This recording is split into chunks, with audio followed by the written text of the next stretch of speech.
Today we're diving into a story that honestly feels right out of a cinematic fairy tale. It's the sweeping epic of overwhelming darkness and ultimate triumph. In the span of just one journey, we're going to see Jesus' followers witness his authority over two domains that literally no human being can control: the raw, untamed power of nature and the absolute darkest depths of the spiritual realm. So, let's jump right in. Picture this. It's pitch black. You're out on the water in a tiny wooden boat. The wind is screaming so loud you can't even hear yourself think, and freezing black water is just pouring over the sides. The guys in the boat are screaming, "Master, Master, we're gonna drown." Now remember, these aren't tourists. These are professional fishermen. They've spent their entire lives on this water. They know exactly how to ride out rough weather, but right now, in this moment, they are entirely convinced they're about to die. But to see how we got to that point of total panic, we kind of have to rewind just a bit. The whole trip started calmly enough on the shores of Galilee with a really simple instruction from Jesus. He just says, "Let us go over to the other side." The fascinating geography here is that Jesus isn't just taking them on a sunset cruise. The other side is the eastern shore that's predominantly Gentile territory. So he's intentionally crossing this massive cultural and religious boundary, moving straight out of familiar Jewish Galilee and heading toward the unfamiliar, ritually unclean region of the Decapolis. It's a very deliberate statement about his mission expanding. As they set sail, we get one of my absolute favorite, profoundly human details in all the historical accounts. Jesus falls asleep. He is just utterly exhausted. You know, the relentless, crushing pace of teaching massive crowds, healing the sick, and constantly traveling has worn him down so much that he's literally crashed on a cushion in the back of the boat. And this brilliantly sets up the tension for what's about to happen. Right now, we're looking at the sheer human tiredness of an exhausted man. But in just a few minutes, this exact same man is going to reveal himself as the divine Lord. It's full humanity and staggering divine authority sitting side by side in the exact same boat.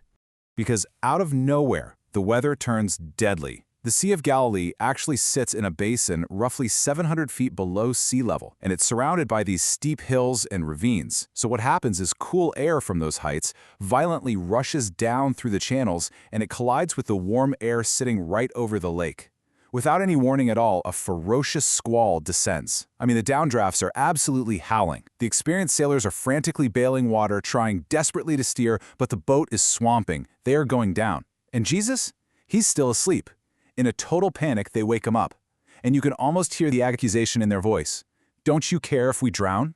So Jesus stands up. He doesn't panic. He doesn't pray to God for help. He doesn't politely ask for the storm to pass. He speaks directly to the wind and the raging waves, and he just says, "Quiet, be still." And instantly, the wind dies, the waves completely flatten. This isn't a gradual calming where the weather system slowly blows over. No, it is an immediate jarring transition from deafening chaos to a complete glassy, eerie stillness. The forces of nature respond to his voice exactly the way an obedient servant would. In the dead silence that follows, Jesus turns to his terrified, soaking wet friends and asks them, "Where is your faith?" Now, it's super important to catch this. He isn't harshly condemning them for being afraid of drowning. Being terrified in a sinking boat is a completely normal human response. Instead, this is a probe. It's an invitation. He's asking them to connect the dots. I mean, he was in the boat with them the whole time. He had already told them, "We're going to the other side." They had just seen him heal diseases and cast out darkness. He's basically pointing out that their trust just hasn't quite caught up to their experience yet. And that leads right into the central question of the entire story. You can imagine the disciples whispering this to each other in absolute awe and terror. Who is this? He commands even the winds and the water, and they obey him. See, they had categories for Jesus. They saw him as a rabbi, a brilliant teacher, a healer, maybe even a prophet. But suddenly, those categories are way too small. Every single one of these Jewish men knew their ancient scriptures. They knew the Psalms backwards and forwards. And they knew that in the Old Testament, there is literally only one entity who has the authority to command the raging seas: God alone. So this horrifying, breathtaking realization is dawning on them. The guy who was just sleeping on the cushion, he might actually be the creator of the water he was sleeping on. But hold on, because the story is just getting started. The boat finally touches ground. Welcome to the region of the Gerasenes. They've stepped out of familiar Jewish territory and onto the eastern shore. It's deeply Gentile territory, which you can tell right away because there are massive herds of pigs, animals that Jewish law considered ritually unclean. And let me tell you, the welcome committee they get is straight out of a nightmare. Stepping out of the tombs to meet Jesus is a man in a state of utter, unimaginable devastation. He's completely naked and homeless. He's been driven entirely out of human society because he's dangerously uncontrollable. People had actually tried to bind him, but he had this unnatural strength, shattering chains and snapping iron shackles right off his feet. Night and day, his agonized screams would echo through the burial caves as he cut himself with jagged stones. It's this incredibly heavy, somber portrait of a human being who is completely lost. He's physically, socially, and spiritually destroyed, existing completely beyond the reach of human help. This man runs up and falls at Jesus' feet, but it isn't actually the man speaking. It's the darkness inside of him. These demonic forces instantly recognize Jesus. They're screaming in terror, calling him the Son of the Most High God. When Jesus demands a name, the entity gives this chilling response: Legion, for we are many. Now we really need to understand what that word meant to a first-century ear. A Roman legion was an occupying military force made up of roughly 6,000 highly trained soldiers. So this man isn't just troubled, he is occupied. That name conveys the sheer, overwhelming, suffocating magnitude of the hostile army that has enslaved his mind and his body. What happens next is a wildly bizarre sequence of events. The demons are terrified of facing judgment, so they beg not to be sent into the abyss. Instead, they ask to be sent into a nearby herd of thousands of pigs. Jesus permits it. The unseen dark forces leave the man and enter the herd, and immediately, thousands of pigs stampede in an absolute frenzy straight down a steep embankment, plunging into the sea where they all drown. This staggering, crazy visual really serves a dual purpose. First, it gives stark, undeniable proof that the massive demonic force has actually left the man. And second, it publicly exposes the pure, violent, destructive intent of that darkness. What those forces were doing slowly to the man, they did instantly to the herd. The aftermath of this is one of the most beautiful before and after pictures in all of history. The townspeople rush out to see what on earth happened to their pigs, and instead, they walk right into a miracle.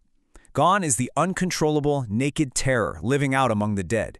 Instead, they find the man clothed, he's calm, he is in his right mind, just sitting quietly at the feet of Jesus. It's the posture of a true disciple. This man, who is living at the furthest possible extreme of brokenness, has had his humanity entirely restored to him. The completely lost man has been fully found. But this whole event sets up a fascinating and pretty sobering contrast in how people actually react to miraculous power. Think about it. Both the disciples in the boat and the townspeople on the shore experience overwhelming fear when they see what Jesus can do. But look at where that fear leads them. For the disciples, their fear opens a doorway. It leads them to ask, "Who is this?" pushing them toward a much deeper faith. But the townspeople? Their fear closes them off completely. They've just lost a highly valuable herd, and they are terrified of this uncontrollable power that just upended their settled lives. So what do? They ask Jesus to leave. They would honestly rather keep their pigs and their predictable, manageable world than be in the presence of the one who restores the broken. So as Jesus is asked to leave and he's getting back into the boat, the newly restored man begs to go with him. Which makes total sense, right? It's the most natural response in the world. He wants to follow the guy who just delivered him. But Jesus gives him a really striking commission instead. He tells him, return home and tell how much God has done for you. This is actually a complete reversal of how Jesus usually operated over in Jewish territory, where he'd often tell people to keep quiet so they wouldn't trigger premature political uprisings. But here, over in Gentile territory, he actively commissions him to speak out. This man, who used to be the absolute terror of the tombs, becomes the very first missionary to the Decapolis. And that brings us to a really profound symmetry in this explainer. The whole narrative is perfectly bookended by two totally distinct domains of chaos. You have the raging sea, which represents the untamed, terrifying chaos of the physical world, and then you have the demonic legion, representing the deepest, darkest chaos of the spiritual world and the human soul. And what's the common denominator here? Jesus speaks. And whether it is a 700-foot atmospheric downdraft or an occupying spiritual army, the chaos simply must yield to his authoritative order. So we come right back around to that core realization the disciples were wrestling with back in that damp wooden boat. Who commands the chaos? Because the old categories of a mere prophet, a wise teacher, or a gifted healer are officially broken. The evidence is mounting that the one who commands both the howling winds of the earth and the unseen forces of darkness is wielding an authority that is reserved for the Creator alone. They are being pushed to this breathtaking and frankly terrifying realization of exactly who is sitting right there in the boat with them. The storm has been totally silenced. The legion has been scattered. The authority of the Son of God has been established over the absolute largest, most uncontrollable forces in existence. But what happens next? As Jesus and his disciples sail right back across the lake, leaving the restored man behind to spread the word, a completely different kind of challenge is already waiting for them on the opposite shore. In the next chapter of this incredible story, the scale of the miracles is going to shift dramatically, from the massive and epic to the intensely, intimately personal. Waiting on the shore are two completely impossible situations. We're going to meet a desperate synagogue leader whose 12-year-old daughter is actively dying, and we're going to encounter a woman who has suffered from an incurable bleeding condition for 12 agonizing years, convinced that her only hope left is a stolen healing touch from the hem of his garment. It leaves us with this final, beautiful, and super provocative question to chew on. We've just seen that his power is vast enough to command the sea and entirely rout a demonic army. But is his heart tender enough to stop for the outcast? Will the one who calmed the roaring storm bend low to the trembling, the desperate, and the dying? That is exactly what we'll explore next time. Thanks so much for joining me on this explainer.